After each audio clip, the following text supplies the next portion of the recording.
I'm here to discuss MIG welding.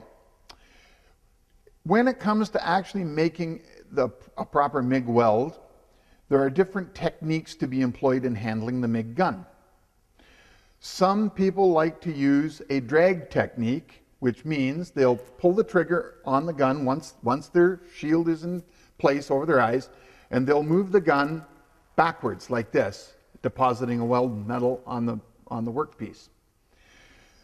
This works very well. The other method that's commonly employed is push, where the angle of the gun is so, and you actually push the metal ahead of the wire as you go along like this. Now, myself, I prefer a modified push method. I tend to put the gun in straight like this and move it across at an angle so that I can actually see the puddle. In my opinion, it's extremely important that the welder be able to see the puddle at all times. You mustn't let the puddle get in behind the gun where you can't see how it's being laid down, whether you're getting cold lap or porosity, or that you're even on the right joint. So modifying one of these techniques to suit yourself is very important. But what is most important is that the weld be physically sound and cosmetically good looking.